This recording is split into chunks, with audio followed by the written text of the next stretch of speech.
마태복음 5장 10절부터 12절까지 말씀 3절을 함께 합독하시겠습니다. 시작. 의를 위하여 박해를 받는 자는 복이 있나니 천국이 그들의 것임이라.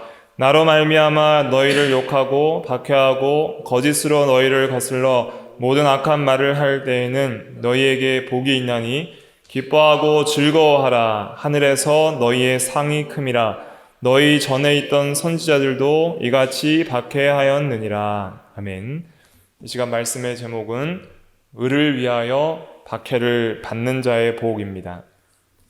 팔복의 마지막 복인데요. 의를 위하여 박해를 받는 자의 복이라는 제목으로 하나님의 말씀을 증거하겠습니다.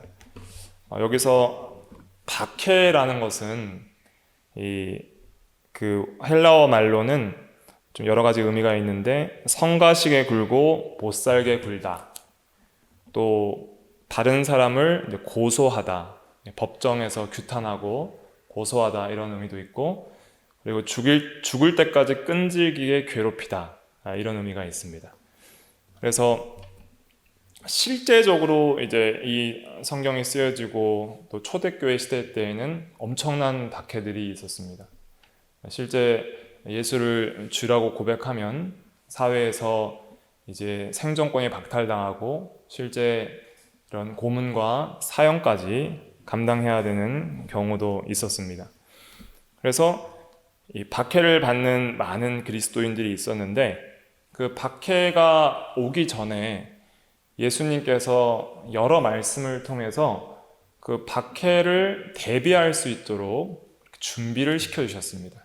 그래서 이것을 말씀을 할 때에는 또 이 유대교 안에서 출교당하고 그렇게 이제 바리새인들과 또 이 유대교의 어떤 서기관들이나 종교 지도자를 통해서 박해를 받는 경우도 있었고, 실제로 이제 초대교회에서는 로마의 황제와 또 여러 이방 족속들을 통해서 또 교회 안에 들어온 거짓 형제들을 통해서 이렇게 박해를 받는 경우들도 많이 있었습니다. 그래서 너희가 세상에서 환난을 당하라 용기를 내라, 환난을 당하나 용기를 내라, 내가 세상을 이겼노라.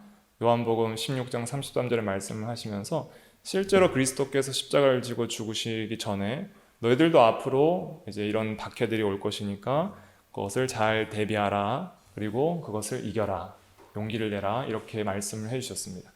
그래서 무릇 그리스도 안에서 경건하게 살고자 하는 자는 뭐가 있으라 그랬죠? 핍박이 있으리라, 박해가 있으리라. 디모데후서 3장 12절에도 이렇게 말씀을 했습니다. 한번 찾아볼까요? 디모데후서 3장 12절, 신약 346페이지 3장 12절, 디모데후서 3장 12절 같이 읽어볼게요. 시작. 무릇 그리스도 예수 안에서 경건하게 살고자 하는 자는 박해를 받으리라. 아멘. 그래서 예수님께서도 나를 따르려거든 자기를 부인하고 자기 십자가를 지고 나를 따를 것이니라 그랬습니다. 그렇다면 여기서 한 가지 확실하게 알 수 있는 건 있습니다. 진정으로 그리스도를 믿고 따르는 자는 반드시 뭐가 있어요? 박해가 있다.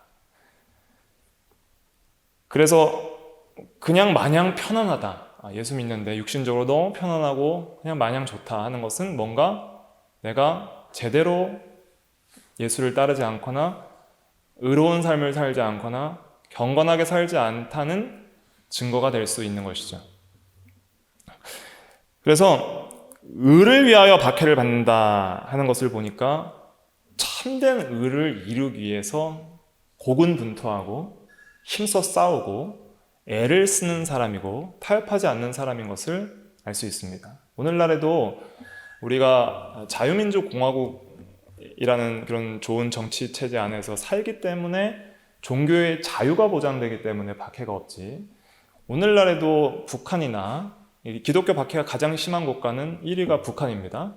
그리고 이제 이슬람 국가가 쭉 다음 순위를 차지하고, 또 힌두교를 믿는 그런 나라도 박해가 심하고, 오늘날도 예수를 믿으면은 실제로 이런 핍박을 육체적으로 당하는 경우들도 많이 있습니다.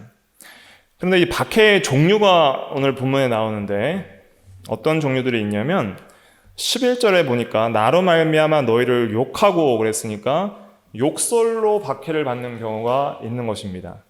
그래서 초대 그리스도인들은 이렇게 말로 핍박을 많이 받았습니다. 실제로 그리고 또 거짓말로 악한 말로 핍박을 받는 경우도 있습니다. 11절 다 같이 다시 읽어볼게요. 11절 시작. 나로 말미암아 너희를 욕하고 박해하고 거짓으로 너희를 거슬러 모든 악한 말을 할 때에는 너희에게 복이 있나니. 여기 보니까 거짓으로 너희를 거슬러 모든 악한 말을 할 때에는, 그러니까 진리를 증거하고 의롭게 사니까 거짓말로 중상모략을 하고 이 고소를 하고 악한 말을 해야 되는 것이죠. 실제로 초대교회 때에는 그리스도의 살과 피를 먹어야 된다라는 그런 설교들을 하니까 그리스도인들은 식인종이다. 또 형제와 자매가 서로 사랑하라 하니까 이것은 근친상간이다. 이런 식으로 악한 말로 고소를 해서 실제로 잡아 죽였습니다. 그러니까 아주 사회의 악이고 아주 악한 집단이라고 그렇게 거짓말로 고소를 해서 실제로 죽이는 그런 일들이 있었습니다. 그리고 로마 황제들이 여러 가지 이 누명을 씌워서 교회를 진멸하는 경우들이 많이 있었습니다. 그렇기 때문에 실제로 이 말씀들이 이루어진 것이죠. 오늘날에는 또 어떻습니까? 오늘날에는 우리가 종교의 자유가 보장된다 하더라도 실제로 말씀을 바로 해석하고 증거하기를 힘쓰고 또 바로 믿어보려고 하는 성도들이 오히려 더 큰 고난을 받습니다. 왜 아벨이 가인에게 죽임을 당했습니까? 그는 의롭고 가인은 악하기 때문이었습니다. 바른 예배를 드리고 참된 예배를 추구하고 하나님 앞에 제대로 살아보고자 하는 자에게는 반드시 핍박이 있는데 내부적으로도 있고 외부적으로도 있습니다. 바울이 고통을 당한 것은 예수 안 믿는다고 하는 그런 불신자들에게 고통을 당한 것뿐만 아니라 더 극심한 고통은 어디에 있었냐면 내부에 있었어요. 거짓 형제들이 바울을 교회 내에서 중상모략하고 그는 참사도가 아니고 또 악한 말을 한다고 하기 때문에 그런 거짓 형제의 위협을 당했다고 고백을 한 그런 말씀도 있습니다. 실제로 이제 어떤 악한 말을 한다고 또 비방을 했냐면 로마서 3장 8절에 보면 이런 말씀이 있습니다. 오직 그 은혜로 구원을 받는다는 그런 구원론을 주장하니까 로마서 3장 8절에는 선을 이루기 위하여 악을 행하자 하지 않겠느냐. 어떤 이들이 이렇게 비방하여 우리가 이런 말을 한다고 하니 그들은 정죄받는 것이 마땅하니라. 그래서 오히려 선을 이루기 위해서 악을 행하자 하지 않겠느냐라는 잘못된 그런 말들도 지어내어서 이렇게 비방을 한다. 이렇게 거짓으로 중상모략을 했습니다. 또 예수 그리스도께서 사역을 하실 때에도 예수님이 귀신을 쫓아내니까 오히려 귀신의 왕 바알세불을 힘입어 쫓는다라고 그렇게 악한 말로 예수님을 욕하고 하였습니다. 그래서 실제적으로 예수님도 혀로 핍박을 받으셨고 또 사도들도 그렇게 핍박을 받았고 오늘날에도 우리가 경건하게 살고자 한다면 반드시 세상은 우리를 미워하게 되어 있습니다. 우리가 세상에 나가서 그리스도인으로서 우리가 이 세상과 타협하지 못하는 것들이 많이 있습니다. 그래서 우리가 경건하게 살기 위해서 거룩을 이루어 나가기 위해서 세상 사람들과 직장이나 가정이나 사회에서 부딪힐 때 나는 그리스도인임을 주장하면서 경건의 생활을 지키려고 할 때 반드시 악한 말로 우리를 비방하는 경우들이 있습니다. 단적인 예로 저의 경우 같은 경우는 실제로 제가 직장 생활을 할 때 저는 그리스도인이기 때문에 회식 자리에서 술을 먹을 수 없습니다 하니까 내가 주가 가신 도를 가리키겠다, 주도를 가리키겠다고 하면서 술을 권하고 그러는 상사도 있었습니다. 그러니까 실제로 나는 장로다, 집사다 하면서 술을 권하는 그런 경우도 있고 그러면서 이제 우리를 뭐 비주류다 하면서 이렇게 하찮게 취급을 하고 욕을 하고 그렇게 하는 아주 사소한 것 같지만은 그런 식으로 해서 핍박을 하는 거예요. 그렇게 집단을 형성하게 하고 왕따를 시키고 그런 것들을 보게 됩니다. 그래서 아주 사소한 것이라도 거룩하게 살고자 하면 반드시 세상은 우리를 싫어한다 그랬습니다. 너희가 세상에서 세상이 너희를 미워하거든 이상하게 생각하지 말라 그랬어요. 요한복음 16장 한번 찾아볼까요? 요한복음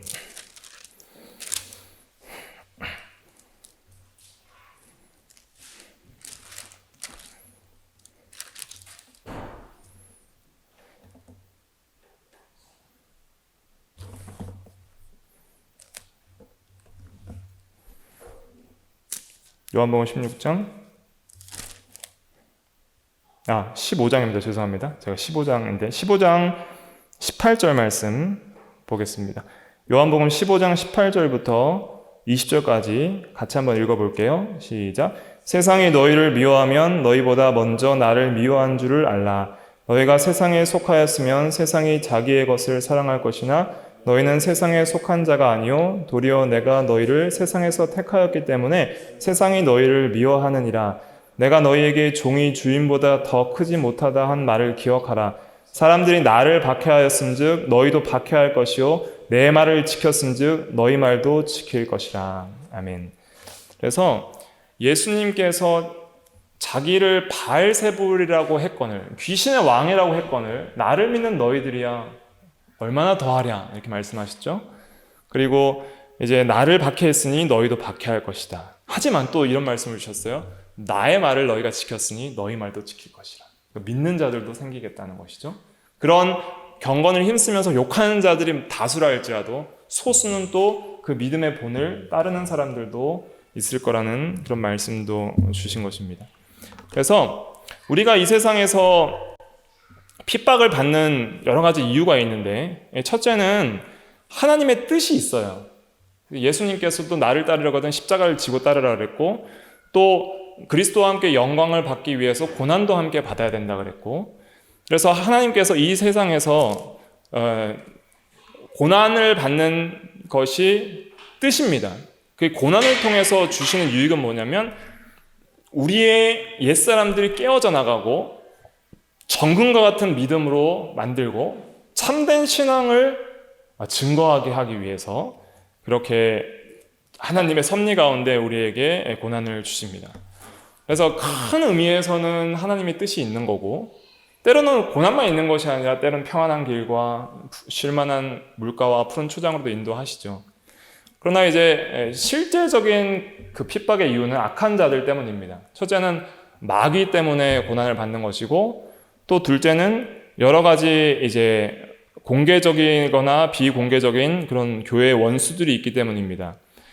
예를 들면 마귀나 또 기독교를 미워하는 그런 자들, 또 반기독 세력, 또 말세 이제 적기독 국가나 이런 세력들이 형성이 되면은 공개적으로 외적인 핍박이 있을 것입니다.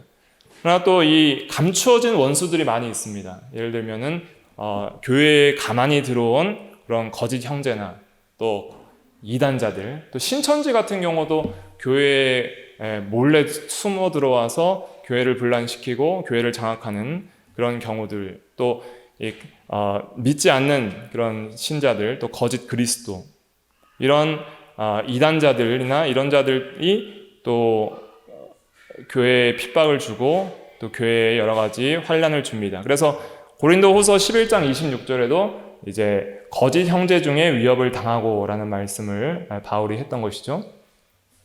그래서 악한 자들 때문에 핍박이 있고, 또 이 세상의 악함 때문에, 사단과 세상의 악함 때문에도 핍박이 있는 것입니다. 그것은 아까 읽었던 요한복음 15장 18절부터 보면은 이 세상이 악하기 때문에 너희를 미워한다라고 했죠. 그래서 이러한 이유들 때문에 하나님 뜻과 또 교회의 원수들과 또 세상의 악함 때문에 이러한 핍박이 있다. 핍박의 원인을 우리가 잘 알아야 되겠습니다. 그러면은 이제 복된 핍박은 의를 위하여 받는 핍박이라면 복되지 않는 핍박도 있어요. 그러니까 무조건 그리스도인이 세상에서 핍박받는다고 나는 정말 주를 위해 핍박받는다라고 착각하면 안 됩니다. 먼저는 자기의 성격의 문제와 자기의 어떤 삶의 실수나 죄 때문에, 자기의 잘못, 또 부주의, 자기의 어떤 허물이나 죄나 성격의 문제로 인해서 사람들로부터 부당한 대접을 받거나 외면을 당하는 것을 핍박받는다고 생각하면 안 됩니다. 그래서 우리는 비둘기처럼 순결해야 되지만 또한 뱀처럼 지혜로워야 됩니다. 그래서 세상에서 굉장히 또 지혜롭게 또 그 인간관계를 잘 해나가야 되는 것도 배워야 하는 것이죠. 또 어떤 광신적인 그런 신앙 때문에 핍박을 받는다고 생각해서는 안 됩니다. 예를 들면은 교회를 한다고 해서 가정을 돌보지 않고 직장을 제대로 다니지 않고 교회에서 맨날 기도만 하고 교회 일만 하고 뭐 아내가 되어서 남편도 돌보지 않고 아이들도 돌보지 않고 교회만 전념해서 가정과 어떤 모든 생활이 잘못되게 하는 경우들이 있습니다. 그런 경우에서 사람들이 자기를 핍박한다고 해서 나는 믿음을 위해서, 의를 위해서 핍박을 받는다. 그건 잘못된 거예요. 가정에서 아내로서 남편을 잘 돌보고 어머니로서 아이들을 돌보고 또 직장에서 남편이나 또 아내나 직장 생활을 하는 분이 있다면 직장에서 자기가 맡은 일을 최선을 다해서 잘 해내야지, 자기가 그런 어떤 광신적인 요소들 때문에 그런 일들을 바로 하지 못함으로 인해서 당하는 핍박을 마치 믿음으로, 의를 위해서 당하는 핍박으로 착각을 해서는 안 되는 것이죠. 또 우리가 이 대의를 세워나가기 위해서 여러 가지 자기의 어떤 대의를 위해서 핍박을 받는 것, 다른 일을 위해서 하는 건 좋은 것입니다. 그러나 그것이 복음적이지 않은 대의라면은 그것도 여기서 말하는 복음적인 핍박과는 거리가 있다라고 할 수가 있겠습니다. 그럼 복된 핍박은 무엇인가? 그것은 바로 의를 위하여서 받는 핍박입니다. 여기서 말하는 의는 어떤 정치적이거나 어떤 이런 어떤 대의적인 그런 면이 아니라 복음적 의를 말하는 것입니다. 그래서 하나님을 믿기 때문에 받는 핍박이에요. 진리를 지켜나가야 되기 때문에 받는 핍박입니다. 그런 핍박을 당할 때에 여기서는 의를 위하여 당하는 핍박이다. 이 의의 개념이 복음적이고 진리 안에서 진리를 믿고 순종하는 개념으로서의 의다 하는 것을 먼저 바르게 깨닫고, 그렇게 의를 행하기 위해서 당하는 핍박을 우리가 이제 복된 핍박이다, 예수님께서 말하시는 그런 영적인 핍박이다, 복된 핍박이다 라고 할 수가 있겠습니다. 그래서 우리가 이 세상에서 예수 믿는 믿음 때문에 하나님을 바로 섬기기 위해서, 또 받은 바 말씀을 바로 지켜나가고 순종하기 위해서, 타협하지 않고 진리를 지키기 위해서 당하는 고난, 또 복음을 전파하기 위해서, 교회를 세워나가기 위해서 당하는 고난들은 바로 의를 위해서 당하는 고난이라 할 수 있겠습니다. 구체적으로는 우리가 선한 양심을 따라서, 바울이 말한 것처럼 내가 범사의 양심을 따라 하나님을 섬겨노라 한 것처럼 양심을 지키기 위해서 우리가 고난당할 때 또 의를 위해서 당하는 고난이라 할 수 있겠습니다. 그리고 또 이 의를 위해서 당하는 고난은 자발적인 요소가 있습니다. 내가 피할 수 있으면 안 당할 수 있지만, 분명히 피할 수 있는 기회가 있지만은 내가 그것이 옳기 때문에 자원해서 그 고난에 참여해버리는 거예요. 십자가를 안 질 수 있지만, 그러나 그 지는 것이 하나님의 뜻이기 때문에 인내로서 지는 거예요. 그렇게 자발적으로 졌을 때에 당하는 고난을 가리킵니다. 그때 기뻐하고 즐거워하라 했어요. 실제로 사도들이 기뻐하고 즐거워했습니다. 사도행전 5장 41절 말씀 같이 한번 찾아보겠습니다. 사도행전 5장 41절. 사도들이 채찍을 맞고 나서 그 이후에 한 이제 고백인데, 사도행전 5장 41절 같이 읽어볼게요. 시작. 사도들은 그 이름을 위하여 능욕받는 일에 합당한 자로 여김을 기뻐하면서 공회 앞을 떠나니라. 아멘. 실제로 이렇게 채찍을 맞고 복음 전파와 또 타협하지 않는, 예수를 주시라, 예수가 참으로 부활하셨다, 예수가 참 하나님의 아들이심을 증거하는 그 일에 있어서 그 당시 이단인 유대교와 싸울 때에, 교리적으로 싸울 때에 타협하지 않고 나아갔을 때에 당하는 고난 속에서 기뻐했습니다. 그래서 자발적으로 참여하는 것이다. 그러니까 이걸 통해서 어떤 걸 알 수 있어요? 스스로 막 하기 싫은데 억지로 당해지는 고난들이나 그런 것들이 아니라는 것이죠. 그래서 우리가 이 세상에서 살아가다 보면은 여러 가지 고난이 있을 수 있는데, 실제로 선을 위해서, 의를 위해서 내가 자발적으로 그 길을 갈 때에 당하는 고난의 종류다라는 것을 깨달을 수가 있습니다. 그래서 이것을 통해서 우리가 배울 수 있는 중요한 교훈은 뭐냐면 두 가지 정도로 정리할 수 있는데, 첫째는 참된 기독교는 고난이 있다는 것입니다. 그리고 그 고난을 예고했기 때문에 우리는 준비해야 된다는 것이고, 실제로 그 고난이 찾아왔을 때는 기쁨과 즐거움으로 자발적으로 그 고난을 참여하여서 인내하는 것이 마땅하다 하는 것입니다. 그리고 예수님께서 앞으로 또 올 대환란까지 예고해 주셨기 때문에 그런 환란을 준비하는 것이 지혜다. 기름 준비를 하는 것이 지혜다 하는 것을 알 수 있죠. 또 실제로 이 세상에서 의를 위해 당하는 고난이 하나님의 진노의 표나 사랑하지 않는다는 증거가 아니라는 것입니다. 우리가 이 세상에서 이 고난당하는 그리스도인들을 보면 쉽게 착각하거나 오해하는 것이 무엇이냐면 하나님이 징계해서 그래, 하나님이 사랑하지 않아서 그래 라고 생각하기가 쉽습니다. 욥의 경우가 그랬고 또 예수님께서도 실제로 십자가에서 죽을 때에 사람들이 희롱하면서 네가 하나님의 아들이여든 자기를 구원하고 십자가에 내려오라 그랬어요. 그러니까 이렇게 고난받아 죽는 것 보니까 하나님께 저주받은 자다라고 생각을 했던 것이죠. 그래서 우리가 의를 위하여 핍박을 당할 때는 하나님이 나를 사랑하지 않는가? 이렇게 생각하시면 안 되고 정말 하나님께서 사랑하시는 그 은혜의 또 증거들과 또 그 실제로 그 고난을 이길 수 있는 그런 능력도 주신다는 것을 깨달아야 됩니다. 그래서 이 고난당할 때 우리가 더욱더 하나님을 알아갈 수 있다는 것을 깨달아야 됩니다. 그래서 욥 같은 경우도 고난 중에 내가 전에는 주를 귀로만 들었지만 이제는 눈으로 배웠나이다 그렇게 고백했고, 그리고 내가 고난 중에 주의 율례를 배웠나이다 이런 시편의 고백도 있습니다. 특별히 우리가 한 구절 찾아볼 것은 디모데 전서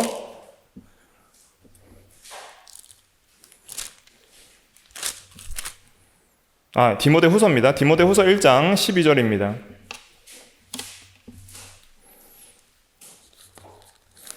디모데후서 1장 12절 말씀 한번 같이 읽어볼게요. 시작. 이로 말미암아 내가 또 이 고난을 받되 부끄러워하지 아니함은 내가 믿는 자를 내가 알고 또한 내가 의탁한 것을 그날까지 그가 능히 지키실 줄을 확신함이라. 아멘. 그래서 내가 믿는 자를 내가 알고 내가 의탁한 것을 지키실 줄 확신함이라. 이런 확신과 또 하나님에 대해서 더 깊이 알 수 있는 그런 은혜들을 주십니다. 그래서 알기 때문에 참을 수 있는 것이고 고난을 당할 수 있지만 또 실제로 그런 고난을 통해서 더 내가 믿는 자를 알아가게 하시고 또 지키시는 은혜까지 보게 되는 것이죠. 그래서 이제 실제로 지켜주셨을 때에 그때의 고백은 어떻게 하고 있냐면 디모데후서 4장 17절 말씀, 디모데후서 4장 17절과 18절 말씀 같이 읽어볼게요. 시작. 주께서 내 곁에 서서 나에게 힘을 주심은 나로 말미암아 선포된 말씀이 온전히 전파되어 모든 이방인이 듣게 하려 하심이니 내가 사자의 입에서 건짐을 받았느니라. 주께서 나를 모든 악한 일에서 건져내시고 또 그의 천국에 들어가도록 구원하시리니 그에게 영광이 세세 무궁토록 있을지어다. 아멘. 그래서 실제로 고난 중에 나 혼자 당하는 것이 아니라 주께서 내 곁에 서서 나에게 힘을 주시고 악한 데서 건져주시고 지켜주시는 그런 은혜가 있기 때문에 기뻐하고 또 즐거워할 수 있는 것입니다. 그래서 우리가 이제 이러한 핍박이 있는데 실제로 외부적인 그런 공산치하나 또 일제강점기나 또 다른 어떤 종교적이거나 또 국가적인 그런 핍박은 지금 현재 없다 할지라도 우리가 믿음을 지키려 하면 가정이나 또 세상이나 직장에서 여러 가지 방법으로 우리가 핍박을 당하고 외면을 당하고 무시를 당하고 또 욕을 먹을 수 있습니다. 또 실제로 그런 큰 환난이 또 올 수도 있는 거예요. 급변해서. 그렇기 때문에 우리가 항상 준비해야 될 것은 무엇이냐면은 고난을 대비하는 그런 사람이 돼야 됩니다. 고난을 대비하자. 이거 지혜인 거예요. 그러면 어떻게 고난을 대비할 수 있을까? 세 가지로 크게 이제 나누어서 이제 말씀을 드리고 마칠 텐데, 첫째는 고난받을 자격을 갖춘 사람이 돼야 됩니다. 그리고 둘째는 고난 감수에 방해되는 걸 피하고, 또 셋째는 고난 감수에 도와주는 것을 증진시키고 취해야 됩니다. 그래서 먼저는 자격을 갖춰야 되고 고난받을 만한 자격이 있어야 되고, 둘째는 고난받는데 방해되는 걸 피하고, 셋째는 고난받는데 도움이 되는 것을 취해야 됩니다. 그럼 첫째, 고난받을 자격은 어떤 사람이 고난을 받을 수 있죠? 의로운 사람입니다. 의롭지 않은 사람은 고난이 없습니다. 복된 고난이 찾아오질 않아요. 그렇기 때문에 경건하게 살기를 힘쓰고 의로운 사람이 되어야지 이런 복된 그런 영적인 그런 은혜에 참여할 수 있게 되는 것이죠. 그러면 의로운 사람은 어떤 사람이 의로운 사람입니까? 첫째는 예수 믿는 사람이 의로운 사람입니다. 예수 외에는 하나님 앞에 의를 얻을 수가 없기 때문에, 완전한 의를 얻을 수 있기 때문에. 둘째로는 진리를 순종하는 사람이 의로운 사람입니다. 순종이 의예요. 의가 생명이고, 그래서 예수를 믿은 성도가 실제로 매일의 삶 가운데 말씀을 믿고 순종할 때 그것이 그 사람에게 실제적인 의를 이루게 되는 것입니다. 셋째는 또 양심을 따라 사는 것입니다. 그래서 하나님의 법은 진리와 양심을 통해 우리에게 계시가 되기 때문에 실제 삶에서 삶과 양심을 지키기를 힘쓰는 것이, 그것이 의로운 사람입니다.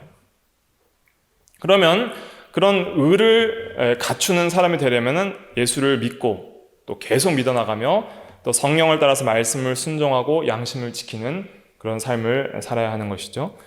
두 번째는 이제 고난 감수에 방해가 되는 것을 버리라 그랬는데, 버려야 될 것은 첫째는 세상 사랑, 세상을 사랑하는 것을 버려야 됩니다. 그래서 디모데후서 4장 10절에 보면 대마는 이 세상을 사랑하여 나를 버리고 데살로니가로 갔다 그랬습니다. 그러니까 대마가 바울을 버린 것은 바울만 버린 것이 아니라 그의 가르침과 교리를 버린 거예요.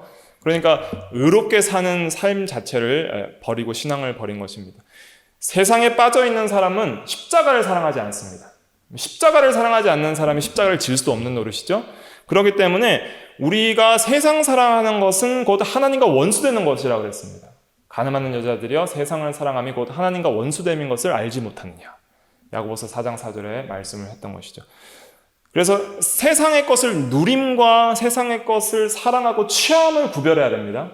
세상에 취하면 안 되고, 세상에 빠지면 안 되고, 또 세상을 사랑하면 안 됩니다. 세상을 사랑하는 사람은 아버지의 사랑이 그 속에 없다 그랬습니다. 근데 세상을 누리는 것은 하나님께서 우리에게 일반 은혜로 주신 거예요. 그래서 우리에게 감사함으로 받으면 버릴 것이 없다 그랬죠.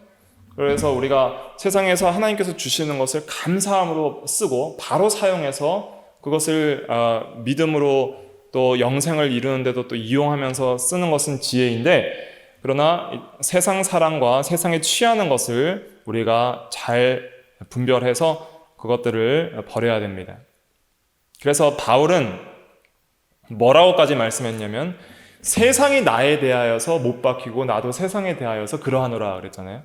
세상과 나의 관계는 죽은 관계로 그렇게 선포를 했던 것이죠. 그 다음에 또 중요한 것은 무엇이냐면 고난 감수에 방해가 되는 것 중에 핵심은 바로 두려움입니다. 두려움이 고난을 피하게 만들어요. 실제적으로 고난이 왔을 때 우리에게 가장 그 고난을 피하게끔 하는 것은 두려움입니다. 베드로도 실제로 십자가의 자리까지 쫓아가지 못했던 이유는 생명에 대한 그 생명을 잃을 것에 대한 죽음의 두려움이 엄습했을 때에 그때의 고난을 끝까지 감수하지 못했던 것이죠. 그래서 이 두려움은 예수님께서 지적하시기에는 믿음 없음과 함께 한다고 했어요. 풍랑 위에 파도치는 파도 속에서 제자들이 두려워할 때에 왜 두려워하느냐? 믿음이 없는 자들아 그랬잖아요. 그래서 이 두려움은 하나님이 누구시고 어떠한 분이심을 모르는, 그리고 믿지 못하는 그 불신앙에서 두려움이 오는 것입니다. 하나님이 절대 주권을 가지시고 통치하시는 만왕의 왕이시고 그 하나님께서 우리를 사랑하시고 우리의 생사화복을 주장하신다면 우리는 몸은 죽여도 영혼을 죽일 수 없는 자들을 두려워하지 말고 몸과 영혼을 능히 지옥불에 멸하실 수 있는 분을 두려워해야 되는데, 하나님을 모르고 하나님을 두려워하지 않기 때문에 사람을 두려워하게 되는 것입니다. 그러면 사람을 두려워하는 자는 올무에 걸리거니와 하나님을 의지하는 자는 안전하니라 그랬어요. 그래서 실제로 우리가 이 믿음의 사람들을 보면은 사드락과 메삭과 아벳느고는 풀무불 앞에서 느부갓네살 왕의 권세와 풀무불의 뜨거움을 두려워한 것이 아니라 몸과 영혼을 지옥에 멸하실 수 있는 하나님을 두려웠기 때문에 거기서 무릎 꿇지 않은 것입니다. 다니엘은 기도하지 않는 죄를 범할 수 있지만은 그러나 사자굴 속에서 두려워하지 않은 것은 하나님을 두려워했기 때문에 두려워하지 않을 수 있는 것이죠. 그러나 우리가 두려워한다는 것은 무엇이냐면 믿음이 없기 때문에 두려워하는 것입니다. 바울이 그랬잖아요. 내가 믿는 자를 내가 알고 그랬잖아요. 내가 믿는 자를 내가 안다 그랬어요. 근데 모르니까, 믿지 못하니까, 모르니까 나의 생사화복이 하나님께 있는 것이냐 돈이나 사람에게 있다고 생각을 하는 것이죠. 이 세상에 있다고 생각을 하는 것이죠. 그런 불신앙에 빠지는 순간부터 엄청난 두려움과 흑암이 나를 엄습하고 사람이 올무에 걸리게 됩니다. 그리고 그 두려움 때문에 모든 믿음의 자리에서 도망치게 만드는 것이죠. 그것이 마귀가 가지고 있는 무기 중에 하나입니다. 평생 죽기를 무서워하는 자들을 종노릇하게 만든다 그랬어요. 그것이 히브리서 2장에 나와 있습니다. 한번 찾아보겠습니다. 히브리서 2장 15절입니다. 14절부터 같이 읽어볼까요?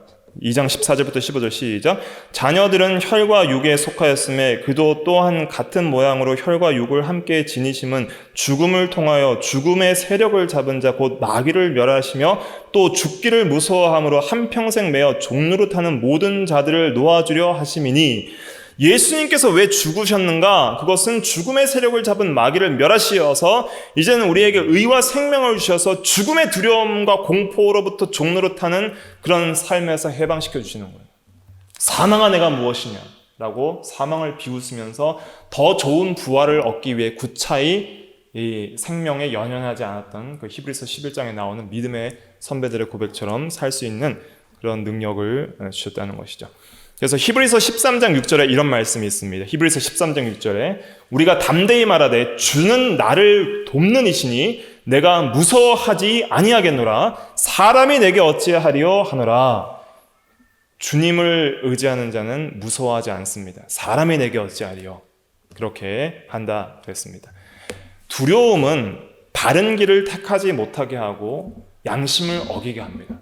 두려움은 죄는 굉장히 작아 보이게 하고 고통과 십자가는 곱배기, 배로 보이게 합니다. 실제 고통보다 훨씬 크게 보이게 합니다.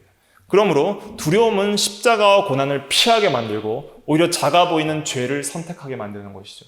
그렇기 때문에 우리가 이겨야 될 가장 중요한 것 중에 하나는 바로 이 두려움입니다.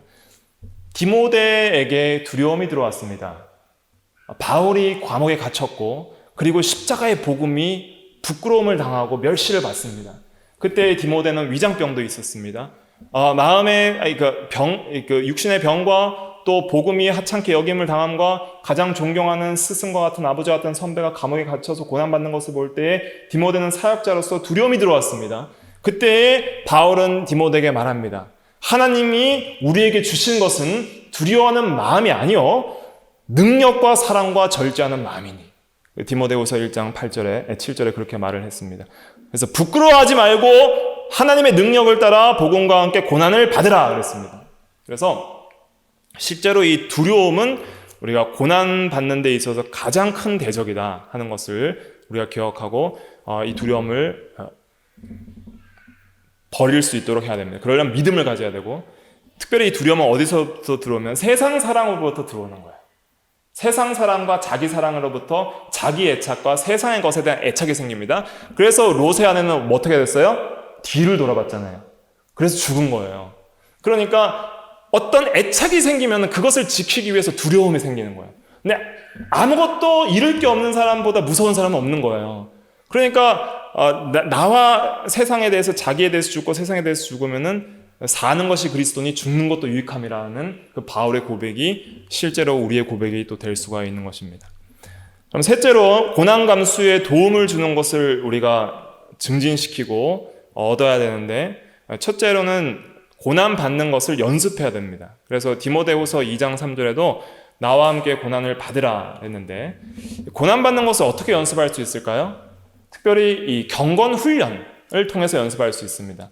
예수님께서 십자가 지시기 전에 먼저 십자가를 이기신 장소는 어디예요? 겟세마네 동산에서 땀방울이 핏방울이 되는 기도를 통해서 이미 마음으로부터 영적으로 십자가를 이기시고 갔기 때문에 실제로 십자가를 졌을 때 질 수 있었습니다. 그러나 겟세마네 동산에서 기도하지 않고 졸며 잠자던 제자들은 실제 고난을 이길 수가 없었습니다. 그래서 우리가 기도 시간을 통해서 그 고난을 이기는 연습을 해야 됩니다.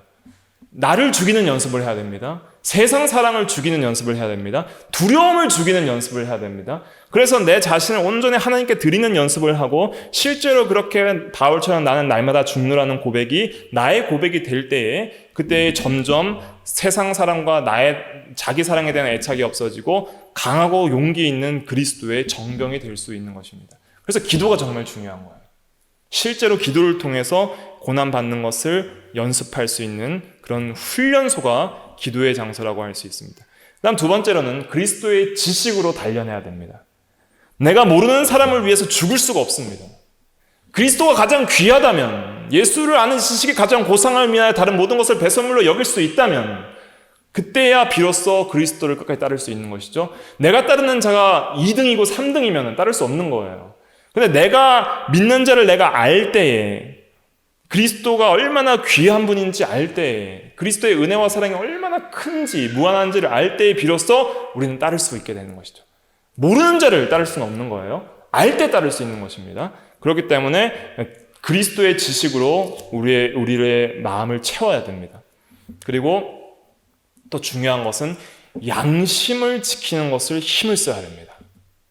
실제로 우리가 고난이 왔을 때 우리 한국교회에서도 신사참배를 타협했잖아요. 신사참배는 국가에게 순종하는 것이기 때문에 괜찮다. 그렇게 말씀을 잘못 해석해서 타협해서 신사참배를 허용해서 그 고난을 피했습니다. 그러나 끝까지 자기의 양심을 지켰던 목사님들은 감옥에 갇히고 순교를 했던 것이죠. 그렇다면은 이 양심을 지키는 것을 버리면 믿음에 파산하는 거예요.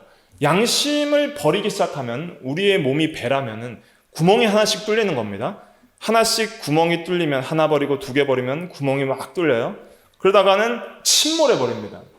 그렇기 때문에 실제로 이 풍파가 심한 고난의 바다를 항해해서 통과하려면 그 양심을 잘 지켜서 배가 파손하지 않도록 해야만이 실제로 그 고난을 통과할 수 있는 것입니다. 양심이라는 것은 굉장히 이것은 신기한 게 뭐냐면은 조그만 것에 양심을 지키지 않으면 큰 것에도 점점 양심을 지키지 않게 됩니다. 구멍이 점점 커지는 것을 느낄 수 있어요. 아주 사소한 것을 양심을 어기는 것들을 해보십시오. 그러면 아주 큰 것도 담대하게 양심을 어겨버리게 됩니다. 그런데 양심을 지키는 훈련은 너무 어렵습니다. 그래서 이것을 힘써 하지 않으면 우리가 이뤄나갈 수 없습니다. 그래서 선한 양심을 지키기를 이걸 훈련을 해서 사소한 것도 양심을 어기지 않고 어떤 고난과 불이익이 있더라도 그 양심을 지켜나가는 훈련을 할 때에 큰 고난 앞에서도 양심을 어기지 않을 수 있는 것이죠. 그렇기 때문에 우리가 3가지 기도, 또 성경에 대한 그리스도에 대한 지식, 또 양심, 이것들에 대해서 훈련을 잘 받고 2가지 버려야 될 것은 세상 사랑과 두려움, 이것들을 버리기를 힘써야 되겠습니다. 결국은 이 모든 것을 가능하게 하는 것은 개인의 경건 생활입니다. 기도와 말씀에 전념하십시오. 그거밖에는 살 길이 없습니다. 기도하겠습니다.